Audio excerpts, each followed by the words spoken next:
Lord commanded you. If you turn over to Acts,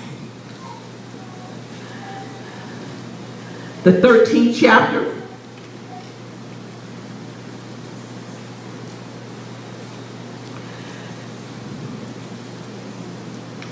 and the 22nd verse.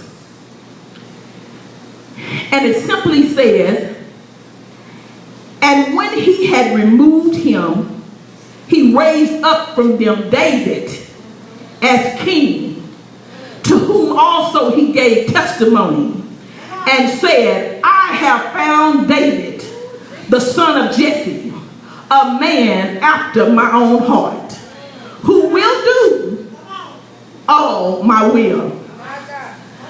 For just a few minutes this morning, I want you to ponder on this subject.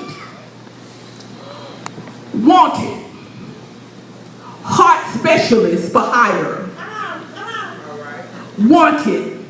Heart specialist for hire. The scene is set, my missionary sisters and brothers, as we examine today's perplexed society. You see, it's a society that demands specialization in all aspects to survive.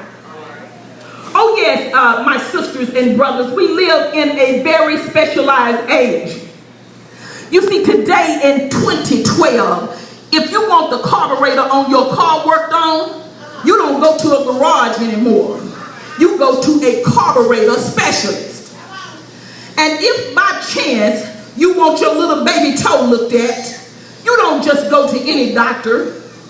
I suppose this morning, I'm not sure, you might would go to a microtoeologist. And if it just happens to be your toenail, he may refer you to analysis or something. But not just anyone does everything anymore.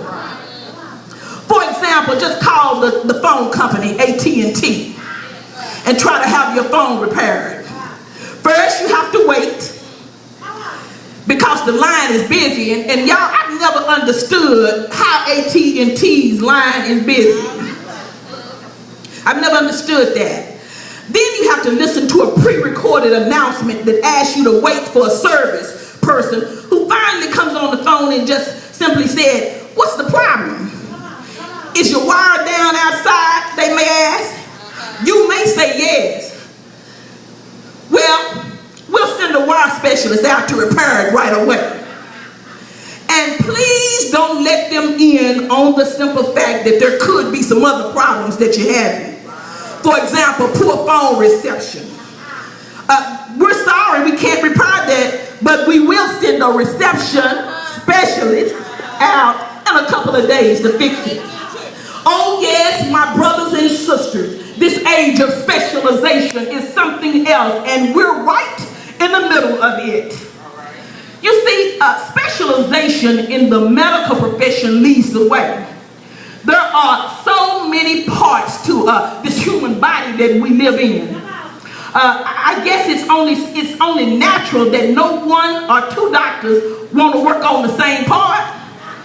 So then you might have to go to the kidney man for your kidneys, an eye man for your eyes, and a bone man for your vertebrae, and a nerve man, and then all of a sudden you get a bill from all of them. But probably out of all of these, the most skilled and most necessary specialist of them all is the heart specialist. You see, my missionary sisters and brothers, if your toe doesn't get fixed, you just don't walk well. If your eyes don't get new glasses, you just don't see well. And if you miss your appointment with the ear man, you might not be able to hear as well. But, somebody say but. But if by chance your heart stops doing its thing, then you got a huge problem. You see, when the heart goes, life is gone. It's just that simple. So it's no wonder we are glad that there's such a thing as a heart specialist to concentrate on the things of the heart. Aren't you glad about it this morning? Well, just this this morning, I was reading a section here in the newspaper, and I just hold it up here. And I was actually in the employment section, and I see where the Lord has placed an ad in the employment section. And it just simply reads, it says, wanted. Millions of new heart specialists. No schooling required. No experience necessary. Fill out your application now, because we need just a few proud, not the Marines, but we need just a few proud women who are after God's own heart. And so God just sent me by to Bethel today to see if there's anybody in Bethel today the Lord can count on. Is there anybody he can count on? Turn to your neighbor and say, you can count on me. Of course, God is primarily concerned with the healing of the heart. You see, the heart reminds us of, it's just his primary business. He's also interested in your whole body, in your spirit, in your soul, in your mind, in your emotions, and your will. But God, too, himself is a specialist. His primary field, according to the scriptures, is the treatment of the diseases of the human heart. Not a heart that goes thumpity thump thump, mind you, but a heart that goes thinkity think think. You see, God has designed special equipment called the omniscient machine that scans the hearts of billions of men and women at a time and then relays back to heaven the exact condition of your heart. See, God is looking this morning, strangely enough, for some specific symptoms. Symptoms you and I wouldn't recognize even if you saw them. Symptoms even a bona fide heart specialist wouldn't recognize. God is really looking for the heart of women who are exact duplicates of his. He calls them men and women after his own heart. Women and men whose hearts are fashioned after his. And I don't know, but I'm going to just ask the question. I know you're wondering probably, is it possible to become a heart specialist just by reading the manual? That's the Bible. And by coming to recognize immediately the symptoms that signal premature spiritual heart failure. This study today is designed to equip us to do just that. Now, let's examine how God searched for a candidate in the Bible. How did he go about searching for a candidate in biblical times of one who was after God's own heart? You see, God simply scanned the hearts of men for a particular, somebody say particular, a particular kind of heart. Millions of spiritual x-rays were displayed on the machines of heaven, and one special heart caught Jehovah's attention. It belonged to a highly unlikely candidate for the job of king. And how many of you know sometimes God uses the unlikely? Tell your neighbor, he uses the unlikely. You see, he was the youngest of 8 sons and the great-grandson of Ruth and Boaz. And he was the son of Jesse.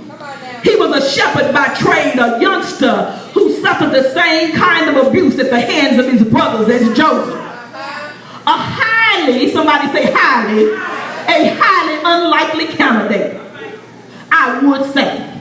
But my sisters, there was something about his heart. Somebody say something about his heart. Something about his heart that caught the eye of a searching God. God was looking at a miniature of the heart of himself. His name was David. So now when we read David was a man after God's own heart, it's also saying the same thing to you as women. You see, my sisters, this morning, a woman after God's own heart has to have a heart that beats for the same thing God's heart beats for. See, your heart has to be in tune with pleasing God, that you would rather die than grieve God's spirit.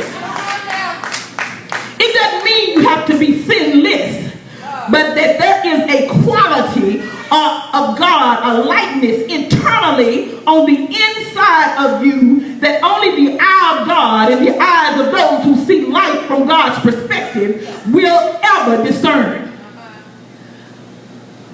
Now, let's look at the qualities. The qualities that made up the heart of David are equally available to you this morning. You may not be a preacher or a teacher or even an effective communicator, but you can still be a woman after God's own heart. You may absolutely have no education, but don't let that hinder you, baby, because you can still be, someone say can still be, a woman after God's own heart. You may not be able to sing or play an instrument, but you can still be a woman after God's own heart.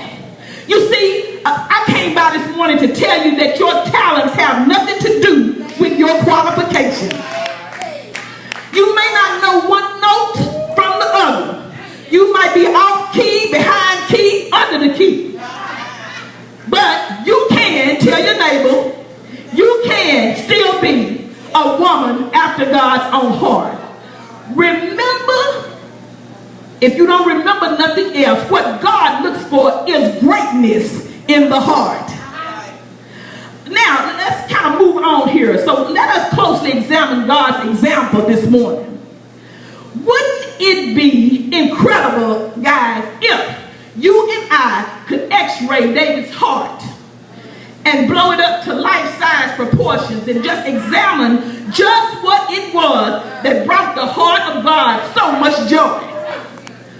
Wouldn't it be life-changing, to say the least, if we could just crawl up inside his mind and see what he was like when there was no one but he and God? Wouldn't it be of inestimable value if we could just tune the antennas of our spirits to his and intersect his prayers as he poured out his heart to God? You see, my brothers and sisters, it's not a coincidence that God had etched David's inner thoughts throughout the Psalms as no one else, and then proclaimed to Israel, here, he said, is a man after God's own heart. Here's a man, he said, whose heart is shaped like mine. You may not see it, my sisters, this morning, but I do. God is saying that we look at the outside. We look at the outside, but God looks at our hearts. He's simply just asking the question, what would it take for you? Don't you want a healthy heart this morning?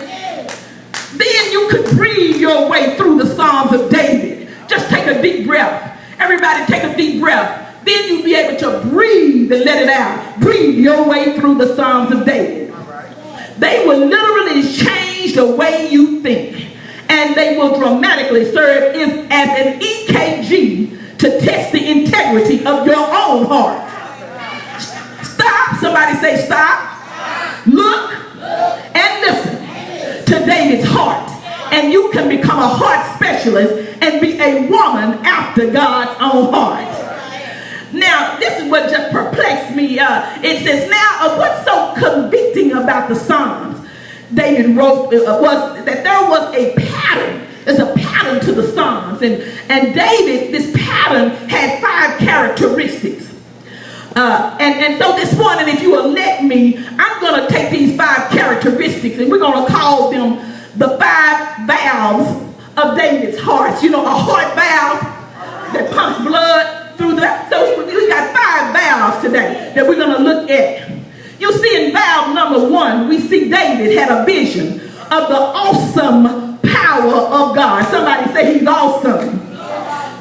You see, my sisters, when you have a measure of greatness in your spirit, and you as a woman are in great awe of who God is, great awe of who God is, you are destined for greatness. Someone say, I'm destined for greatness. And I'm going to say that one more time. You see,